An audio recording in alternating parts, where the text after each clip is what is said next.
Okay, my friends, here it is. The video that is going to explain to you everything you need to know in order to successfully utilize the ancient wisdom of the Three Sisters gardening technique. Because it's not for everyone, but if you have the right circumstances, this is the ideal technique for food security. And I'll explain as we go along. So there's a lot of confusion about this, and I see it online and a lot of people doing it totally incorrectly. And so I want to clear all that up in this video. By the end of this video, you will know if the Three Sisters technique is ideal for you. So what is it? It's essentially utilizing the trio of the corn, beans, and squash. It was developed or utilized by the Native Americans. But what we have to understand is that our ancestors had totally different parameters when it came to their food production system. So for a lot of us nowadays, in the backyard gardening type, homesteading type parameters especially, we are constrained by land. Our primary thing when we are thinking of survival gardening or food security gardening is how can we get the maximum amount of calories out of the minimum amount of space, because we are limited on space. And so having these parameters makes for all different kinds of practices. You have to keep the garden weeded. You have to rotate things so there's never empty space, so that you can, you harvest one thing, you plant another thing, so there's something always in that space. You have to have very rich, nutrient-rich soil in order to yield a lot, and you have to fertilize it and things like this. You have to water it because it's very intensely planted. There's a lot of plants all vying for the same amount of water. So that is typically what we are doing nowadays. But our ancestors did not have the same parameter. For them, land was aplenty. They had plenty of space. But what they needed the most was the maximum amount of calorie output for the minimum amount of work input. And for that parameter, there is nothing finer than the Three Sisters gardening technique, my friends. So let me explain. You plant the Three Sisters, and I will tell you exactly what varieties to plant here in just a moment. And this is crucial. This makes all the difference in the world. So after you plant the Three Sisters, you do not mess with it again. You don't weed it, you don't water it, you don't fertilize it, you don't harvest anything. You just leave it go until the very end of the season, right before the frost comes. You go and you scoop up all of your dried winter squash, your dried beans, and your dried corn.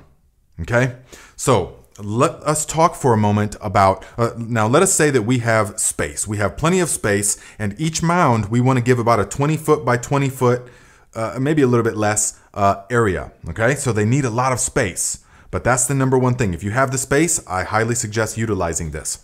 And so here is what you would do.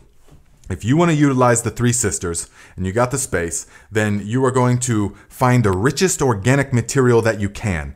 Pure horse manure works really well. Horse manure is ideal for this. Cow manure, also compost, any other kinds of the practices you've seen on this channel, those kind of things is going to be very beneficial. But you want it to be nutrient rich because it's the only fertility that they will be getting. You don't fertilize them during the growing season.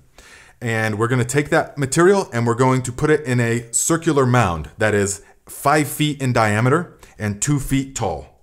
We are then going to plant on the outside of that perimeter, a few inches in from the edge of the perimeter. We are then going to plant 10 glass gem corn seeds. And that's the variety, glass gem corn.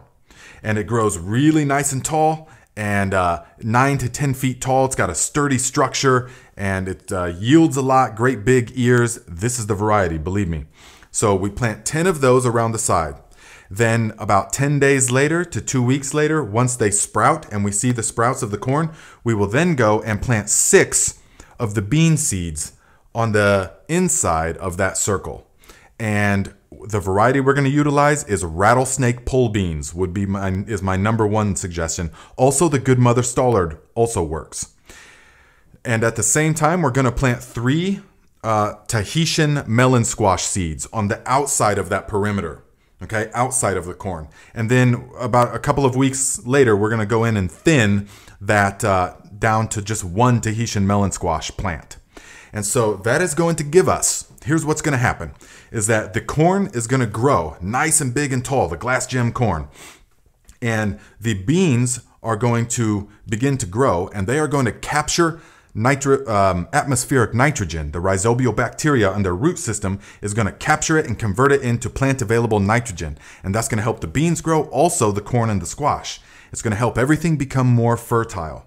And as the corn grows, the beans will grow, and they will grow up the corn. And you'll see that it's all going to kind of grow together, and it will all kind of get tangled in together. But that is the beauty of it. The bean plants, they have something to grow up, but they also support the corn to keep it from blowing over. And this is crucial. All the while, the Tahitian melon squash or butternut squash also works, but try the Tahitian melon is best. Most food by far. The big leaves and things of the squash plant is going to shade the soil out, keep it nice and moist. It's going to keep certain predators away and things like that. So, and then you are not going to touch it again until everything is totally dead and dried, before frost, of course.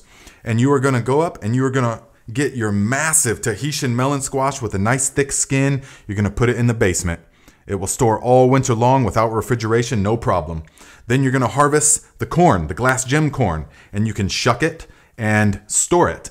And then as you need it, you can grind it into cornmeal for grits, for Johnny cakes, for cornbread, all kinds of good stuff. Very nourishing. And the glass gem is delicious.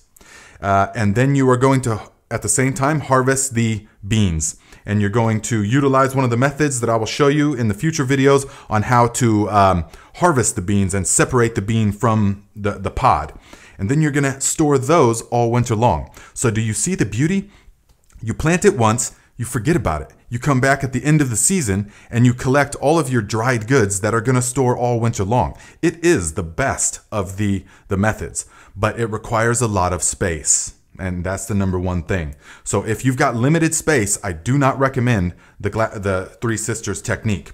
And here is why most people fail. If you read the Facebook groups and stuff like that online, most people fail because they are still operating under the mentality of yield is king. And they say, well, it doesn't yield very good.